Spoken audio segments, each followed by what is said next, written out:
20 अगस्त 1911 शाम का वक्त था और पेरिस का लूव म्यूजियम कुछ ही देर में बंद होने वाला था कि तभी एक छोटे कद का मूंछों वाला आदमी म्यूजियम में दाखिल हो जाता है। क्लोजिंग टाइम होते ही सभी विजिटर्स म्यूजियम से बाहर आ जाते हैं, लेकिन वो आदमी किसी की नजर में आए बिना खुद को किसी कोने में छुपा लेता है और पूरी रात उसी एक कोने में छिपकर गुजारता है। जैसे ही सुबह होती है वो बहुत चालाकी से म्यूजियम के उस एरिया में पहुंच जाता है जहां कई पॉपुलर पेंटिंग्स दीवार पर टंगी हुई थी। वो दाएं बाएं नजर घुमाता है, वहां कोई नहीं था।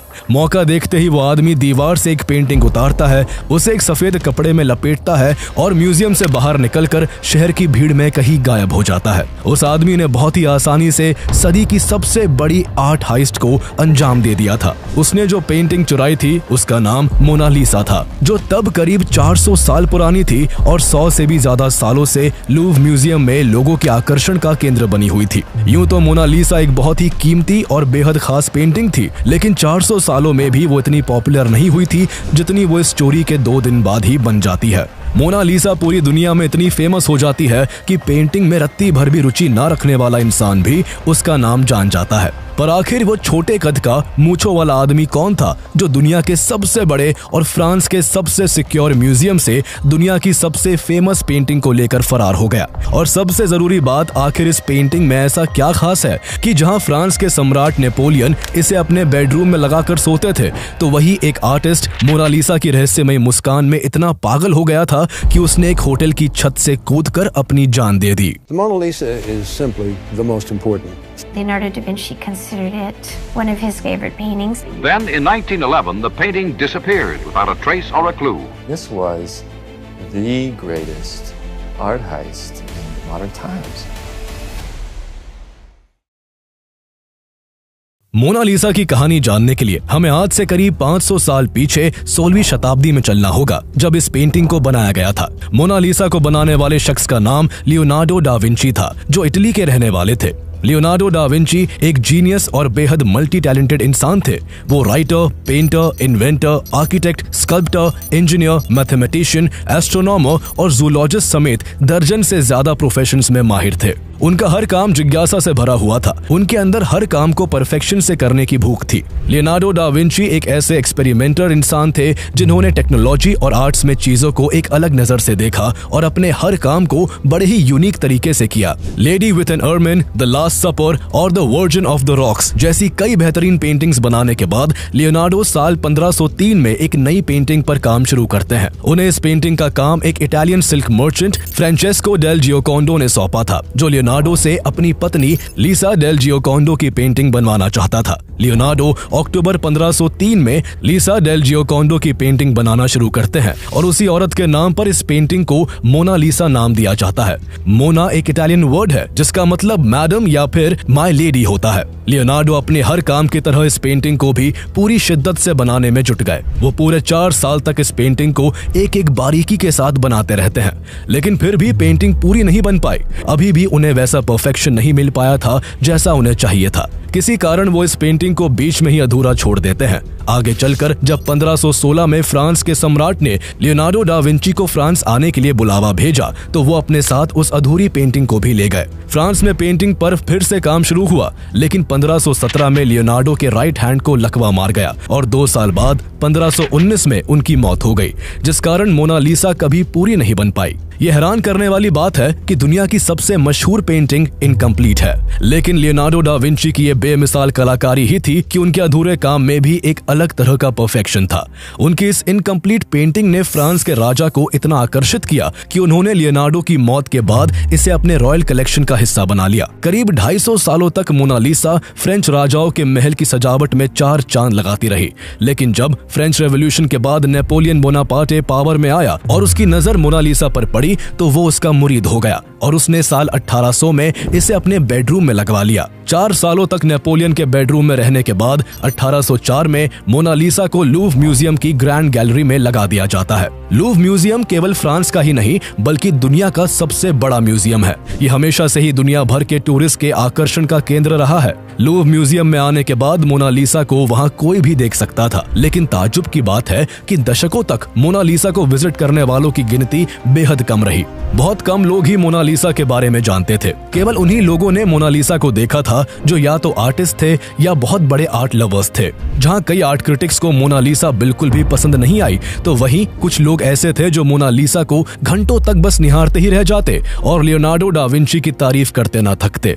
उन्हें मोनालिसा अधूरी होकर भी अधूरी नहीं लगती थी। लियोनार्डो ने इस पेंटिंग को बनाने के लिए 30 से भी ज्यादा लेयर्स का इस्तेमाल किया था। कुछ लेयर्स तो इंसानी बाल से भी बारीक थी। पेंटिंग देखने में बड़ी लगती है, लेकिन असल में ये केवल 30 बाय 21 इंच की है और इसका वजन 8 किलोग्राम है।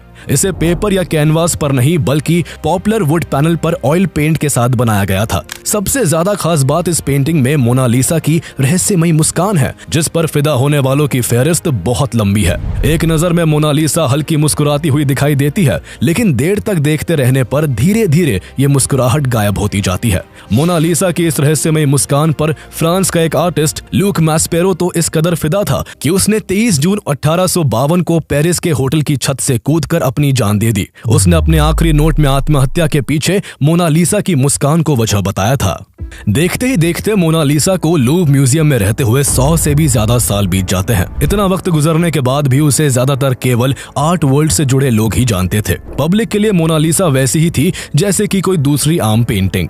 लोगों ने उसे कभी सही से अटेंशन के साथ देखा ही नहीं था। लेकिन साल 1911 में ये सब कुछ बदलने वाला था और इसे बदलने वाले शख्स का नाम था विंचेंजो पेरुजिया। पेरुजिया इटली का रहने वाला था और उसे हमेशा से ये बात खाई जाती थी कि जब मोनालिसा एक इटालियन लेडी की पेंटिंग है और इसे बनाने वाला भी एक इटालियन था, तो फिर किस हक से फ्रांस ने उसे अपनी प्रॉपर्टी मानकर अपने यहाँ रखा हुआ है। इसके बाद वो ठान लेता है कि वो मोनालिसा को फ्रांस से वापस इटली लाएगा। वो इसी प्लान के साथ 1908 में इटली से पेरिस आ जाता है और लूव्र म्यूजियम में नौकरी करने लगता है।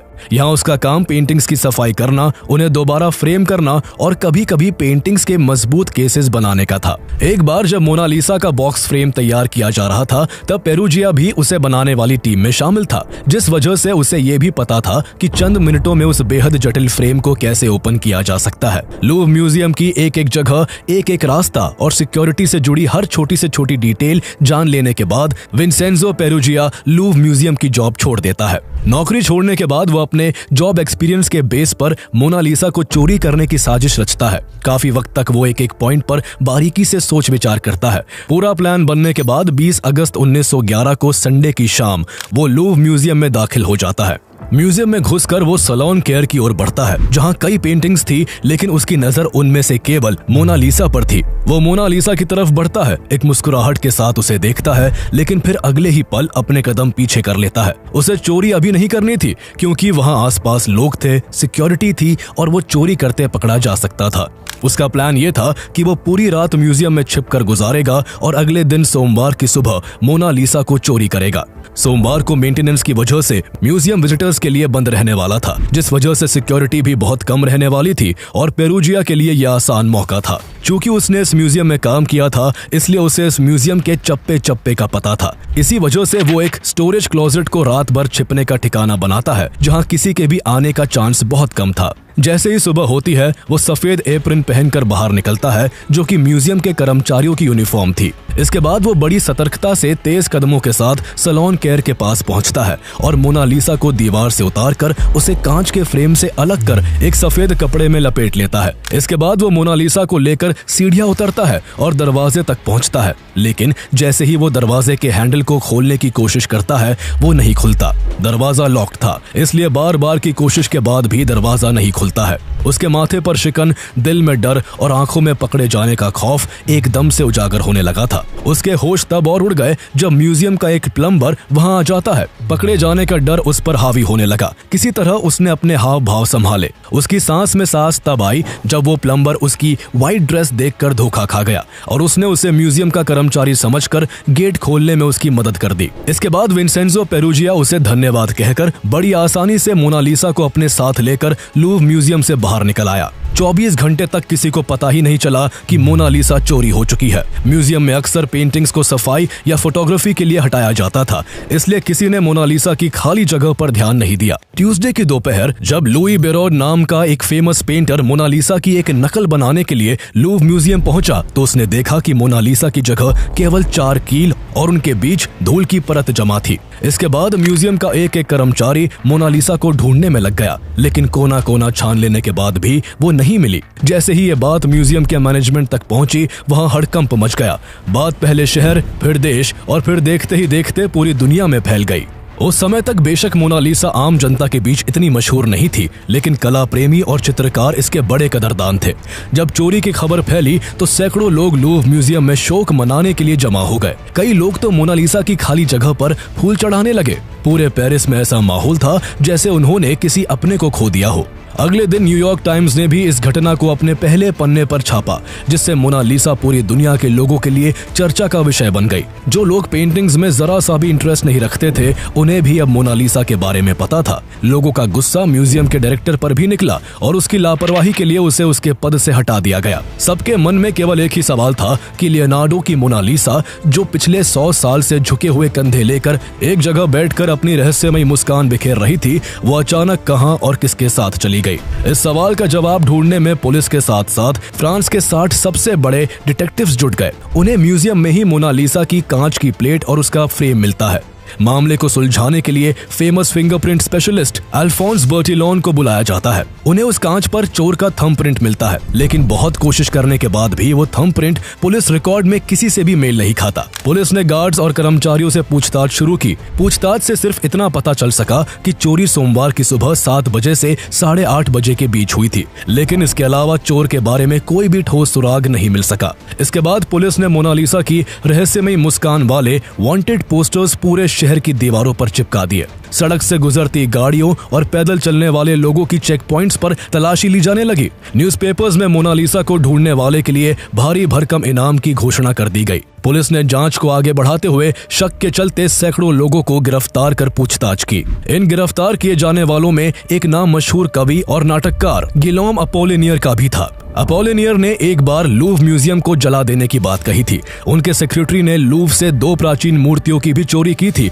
इसलिए उन पर पुलिस को शक था। लेकिन जब उनसे पूछताछ की जाती है तो वो खुद को इनोसेंट बताते हुए इस चोरी के पीछे एक ऐसे शख्स के होने का दावा करते हैं जिनके नाम के बाहर आने से पूरी दुनिया में खलबली मच जाती है। गिलोम अपोलिनियर किसी और का नहीं बल्कि अपने करीबी दोस्त और दुनिया के मशहूर चित्रकार पाब्लो पिकासो का नाम लेते हैं। अपोलिनियर के अलावा एक और आदमी था जिसने पिकासो का नाम लिया था। उस आदमी ने पुलिस को चिट्ठी लिखकर बताया कि उसने खुद लूव म्यूजियम से कुछ मूर्तियां चुराकर पिकासो को बेची थी, जिनका पिकासो ने अपनी पेंटिंग में भी इस्तेमाल किया था। पहले तो यह दावा पुलिस को अजीब लगा, लेकिन जब चोरी की गई मूर्तियों के सीरियल नंबर्स चेक किए गए तो लूव म्यूजियम की मैनेजमेंट ने पुष्टि की कि मूर्तियां सच में उनके संग्रह से थी। इसके बाद पिकासो को गिरफ्तार कर पूछताछ के लिए ले जाया गया। पिकासो से काफी लंबी चौड़ी पूछताछ हुई, लेकिन सबूतों के अभाव में गिलोम अपोलिनियर और पाब्लो पिकासो दोनों को ही रिहा कर दिया गया। इसी दौरान पुलिस का शक एक और पॉपुलर इंसान जेपी मॉर्गन पर गया, जो अमेरिकन बैंकर के साथ साथ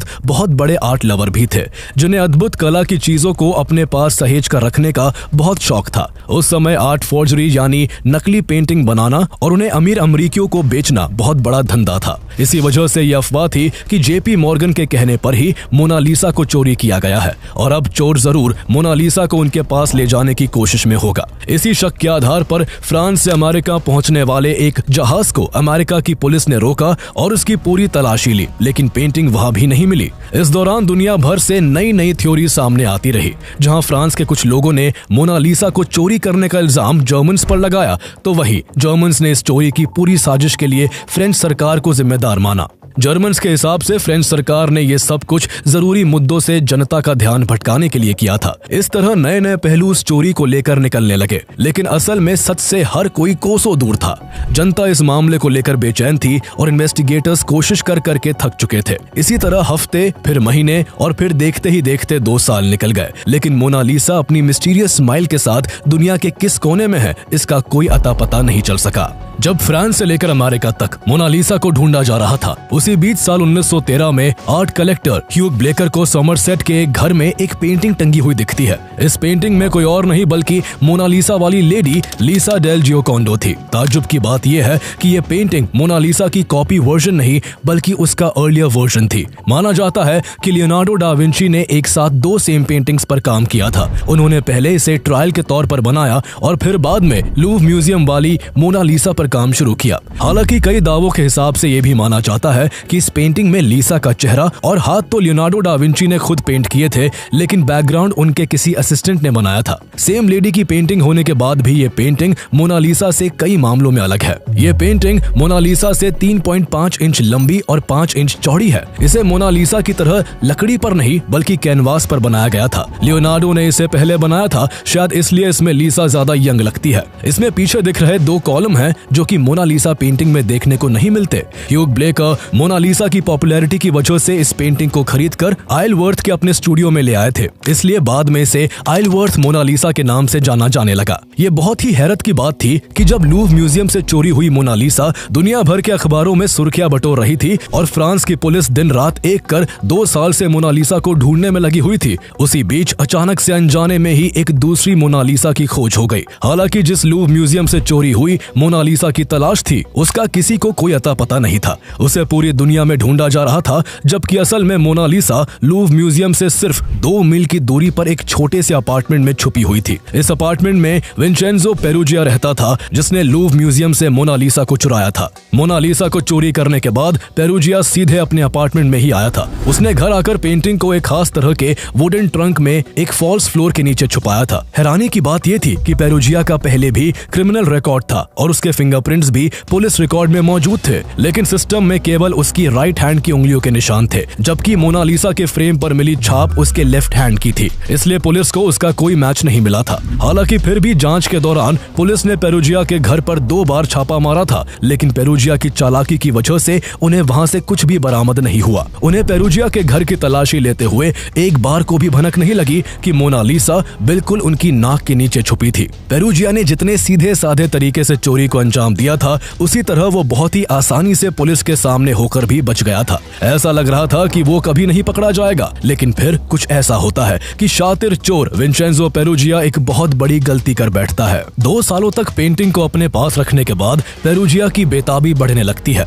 उसने जब मोनालिसा को चोरी किया था तो उसका प्लान था कि वो इसे इटली ले जाएगा, लेकिन चोरी होने के बाद मोनालिसा का केस बड़ा बन चुका था और फ्रांस के चप्पे चप्पे पर तलाशी ली जा रही थी। पकड़े जाने के खतरे की वजह से वो जैसे तैसे 2 सालों तक चुपचाप पेंटिंग को एक ही जगह अपने अपार्टमेंट में रखे रहा, लेकिन गुजरते वक्त के साथ उसकी बेचैनी बढ़ने लगी। वो उसे किसी को सौंप कर छुटकारा पाना चाहता था। इसीलिए वो दिसंबर 1913 में इटली के एक आर्ट डीलर अल्फ्रेडो गेरी को एक खत लिखता है। उसमें उसने लिखा था कि लियोनार्डो दा विंची की चोरी हुई पेंटिंग मेरे पास है। ये पेंटिंग फ्रांस के लूव म्यूजियम में नहीं बल्कि इटली की उफीजी गैलरी में होनी चाहिए, क्योंकि इसे बनाने वाला इटली का था। लेटर में नीचे उसने अपना नाम लियोनार्डो लिखा था। इस खत को पढ़ने के बाद अल्फ्रेडो गेरी काफी क्यूरियस हो गए। उन्होंने उफीजी गैलरी के डायरेक्टर जियोवानी पोजी से इस बारे में चर्चा की और फिर खत का जवाब देते हुए पेरुजिया को इटली के फ्लोरेंस आने का न्योता दिया। इसके बाद किसी तरह बचते बचाते विंचेंजो पेरुजिया मोनालिसा को अपने साथ लेकर फ्लोरेंस आ जाता है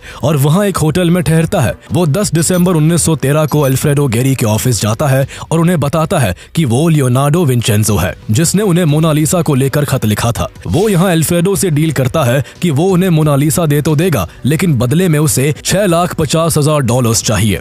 अल्फ्रेडो गेरी यहाँ बड़ी चालाकी से काम लेते हैं। वो उससे कहते हैं कि उसे उसके पैसे मिल जाएंगे, लेकिन उससे पहले वो और उफीजी गैलरी के डायरेक्टर जियोवानी पोजी ये कंफर्म करना चाहते हैं कि उसके पास ओरिजिनल मोनालिसा है। इसके बाद प्लान बनता है कि अगले दिन अल्फ्रेडो गेरी और जियोवानी पोजी उसके होटल रूम आएंगे, जहां वो उन्हें मोनालिसा दिखाएगा। जब डील हो जाती है तो विंचेंजो पेरुजिया काफी ज्यादा खुश था। एक तरफ उसे इस बात की खुशी थी कि मोनालिसा 400 साल बाद ही सही पर उस शहर में वापस आ गई थी जहां उसे लियोनार्डो दा विंची ने बनाया था। वहीं दूसरी ओर उसे मोनालिसा के बदले $6,50,000 मिलने की भी खुशी थी। उसे बिल्कुल भी अंदाजा नहीं था कि उसने इस तरह खुद अपने पैरों पर कुल्हाड़ी मार ली है। प्लान के मुताबिक अगले दिन 11 दिसंबर 1913 को अल्फ्रेडो गेरी और जियोवानी पोजी पेरुजिया से मिलने उसके होटल रूम पहुंच जाते हैं। अल्फ्रेडो ने पहुंचते ही पेरुजिया से पेंटिंग के बारे में पूछा। पेरुजिया काफी हड़बड़ी में था। उसने बिस्तर के नीचे से अपना वुडन ट्रंक निकाला, उसको बेड पर रखा, उससे कपड़े हटाए। कपड़ों के नीचे एक खुफिया जगह बनी हुई थी,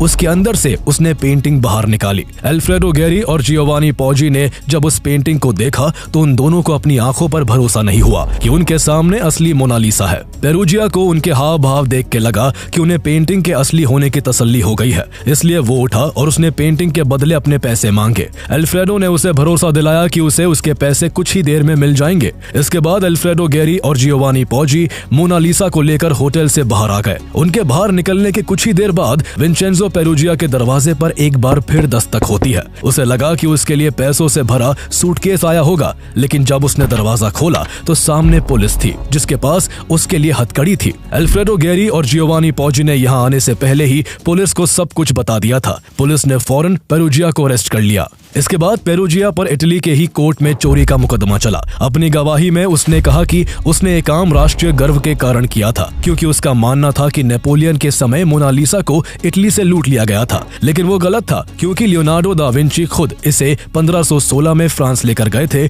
और एक दावे के हिसाब से किंग फ्रैंकोइस I ने इसे कानूनी रूप से लियोनार्डो से खरीदा था। पेरुजिया को चोरी का दोषी मानते हुए 1 साल 15 दिन की सजा सुनाई गई, लेकिन मोनालिसा को फिर से इटली लाने की वजह से वो इटली के लोगों का हीरो बन गया था। इसलिए पब्लिक की लगातार अपील के बाद उसे सिर्फ 7 महीने बाद ही रिहा कर दिया गया। मोनालिसा के मिलने के बाद उसे कई दिनों तक इटली के बड़े बड़े शहरों में घुमाया गया और फिर आखिरकार जनवरी 1914 में मोनालिसा को लूव म्यूजियम में वापस पहुंचा दिया गया। जिस तरह घर से रूठकर भागा बच्चा वापस लौट आता है और उसे घर में बाकी बच्चों से ज्यादा प्यार मिलता है, उसी तरह न केवल फ्रांस बल्कि पूरी दुनिया का प्यार मोनालिसा पर उमड़ पड़ा था। चोरी की घटना के बाद मोनालिसा दुनिया की सबसे फेमस पेंटिंग बन गई थी। मोनालिसा को जब वापस लूव म्यूजियम में लगाया गया तो पहले 2 दिन में ही देश विदेश से 1,20,000 लोग सिर्फ और सिर्फ मोनालिसा को देखने के लिए आए। मोनालिसा की पॉपुलैरिटी हर गुजरते दिन के साथ बढ़ती गई और उसके नाम पर कार्टून्स, एडवर्टीजमेंट्स, पोस्टकार्ड, सॉन्ग्स और डॉक्यूमेंट्रीज बनने लगी। जब दूसरा विश्व युद्ध चल रहा था तब मोनालिसा की पेंटिंग को कई बार उसकी जगह से बदला गया ताकि वो जर्मन्स के हाथ ना लग जाए। जब वर्ल्ड वॉर 2 खत्म हो गया उसके बाद ही इसे वापस लूव म्यूजियम में लाया गया, लेकिन इसके बाद भी इसे कई बार नुकसान पहुंचाने की कोशिश हुई।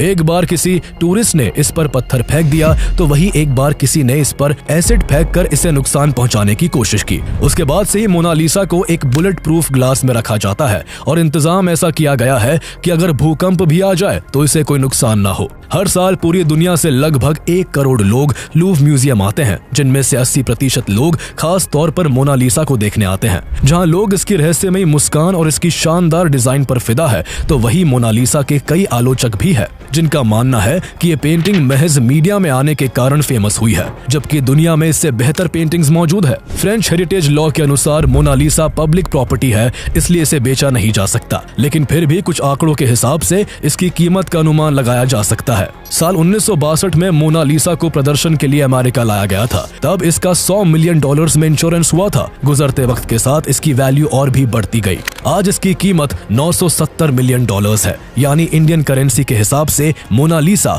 8,000 करोड़ रुपए से भी ज्यादा की है। लेकिन इतने पैसे देने के बाद भी इसे कोई खरीद नहीं सकता।